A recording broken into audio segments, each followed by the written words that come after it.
Hey guys, still kind of fudging around with the iPad. Not sure how this is looking, but we're gonna roll with it. So I had my birthday a couple of days ago, and I turned 30, and I've been spending some time thinking about my many years of craft practice and all of the wisdom that I've accumulated. No, I'm kidding. That's actually not what's been going on. I've been mostly being kind of flabbergasted that the 90s happened decades ago and feeling like I just started doing all of this stuff and there's still so much that I don't have a handle on. And when am I ever going to feel like I know what I'm talking about? And like, oh my God, the 90s happened decades ago. That's what's been going on since I turned 30. And I was sort of trying to boil down like valuable life lessons. Like now that I've been involved in craft for shit, I don't know, 16 years, 17 years. I don't know. Like whenever the craft came out, guys, like Jesus Christ, the 90s was decades ago. Um so thinking about all of the things that I've learned since then, what's been the most valuable? What kind of information do I wish that I'd had? Right, Oliver? I didn't have you in the 90s.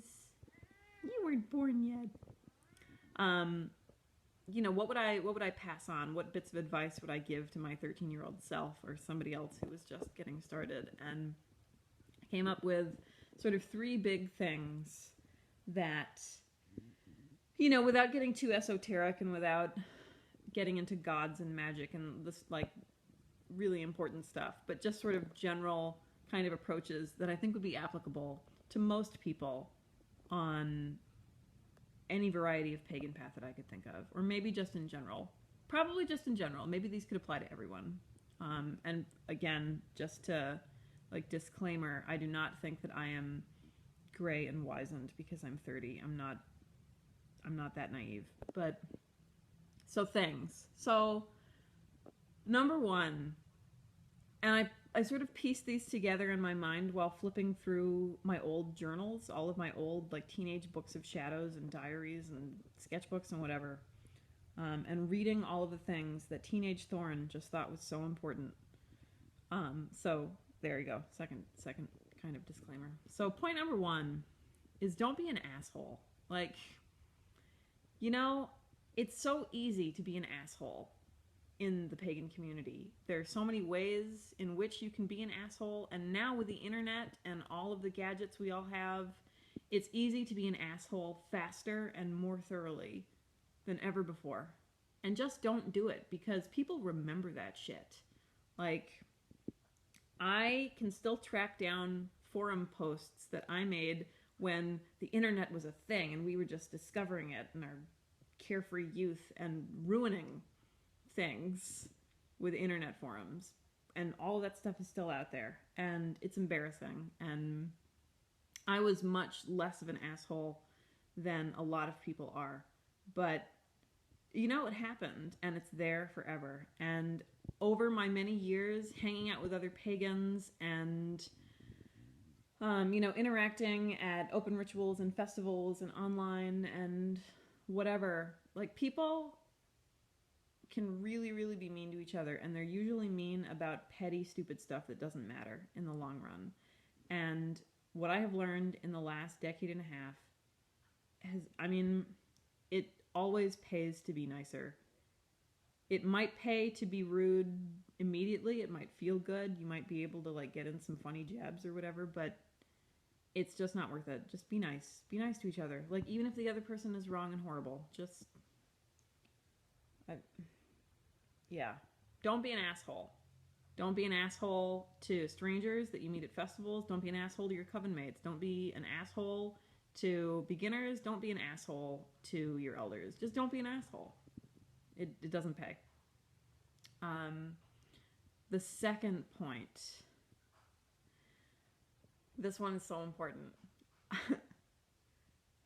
Don't assume that you need to be a teacher. Don't assume that you are one, or you should aspire to be one, or whatever. Don't teach unless, I don't even have a thing to say after unless. But one thing that still makes me crazy about just pagans, like the community, and I'm talking specifically like this is everywhere in internet Wicca, right? Everybody thinks they're a teacher. Everybody is like, oh, well, I've been doing this for like 3 whole years now, and I've read all these books. Look at all these books I've read. Let me get on forums and push people around and correct them, and maybe I can take on students, and I can start a group, and I can give myself a title, and blah blah blah. And even increasingly, I don't think people really give themselves titles anymore. I mean, you see it sometimes, but mostly it's other teenagers deciding that they know more than the other teenagers, and well, they've got the technology to set up a YouTube channel, or to, I don't know, like, we'll set up a Witchbox profile. Do people even do that anymore? It's not the 90s anymore. And they take on students, and so I have students for the first time in my life, and I'll tell you what, they make it really hard to focus on myself because I'm really busy worrying about not ruining other people's spiritual training. And I just can't imagine being in a situation where you would want to teach and divert important energy to working on your own shit and pouring it, usually half-heartedly and inefficiently, into somebody else when you're not qualified to be doing that. Whatever those, I don't even know what qualified means, seriously.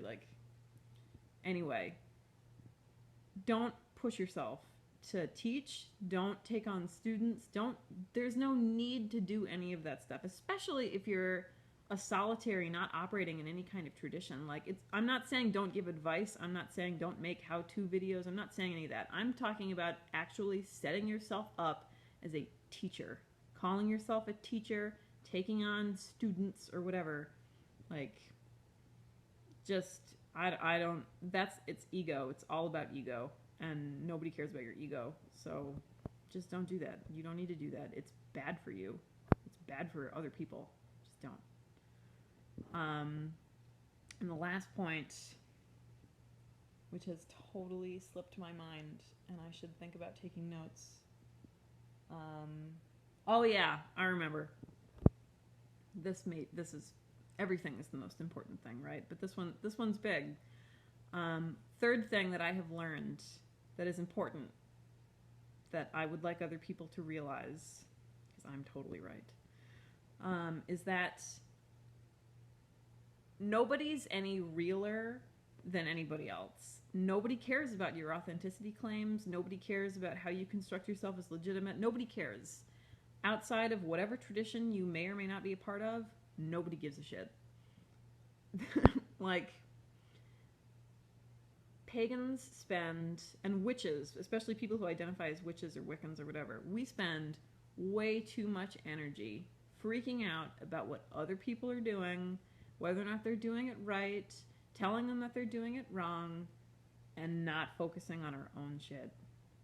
And that is just, it's not even that it's a waste of time, because you're you spend your time however you want, but it's that there's no answer, there's no resolution to that, and it's maddening. If you concern yourself overly with what other people are doing, or with whether or not you're doing something right according to somebody's standards, unless that somebody is your high priestess and she's threatening to stab you, in which case you do what she wants. But it's a waste of time. It's a waste of time, and somebody's always gonna think you're wrong. Somebody's always gonna be judging you when you're putting your stuff out there, and if you worry about it, you're just wasting your energy. You're wasting your time.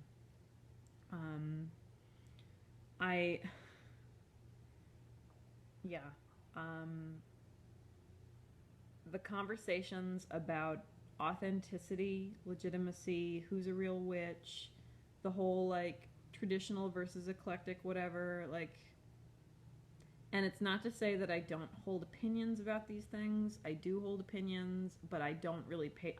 The older I get and the longer I do this, the less and less important my own opinions are about those things, and the less and less interested I am in hearing other people's opinions about those things, because they've never impacted how I actually practice.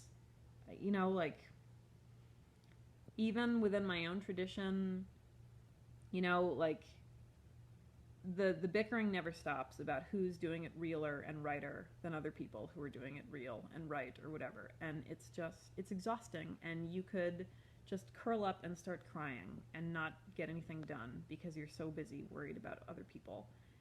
And just don't. Just find the thing that makes you happy and inspires you to work towards being a happier, more productive, more fulfilled, whatever person that you want to be, and roll with it. And if other people don't like it, you know, just, you can't win. So don't freak out about it. Right, Oliver? Oliver will never have the experience of turning 30 because he's a cat.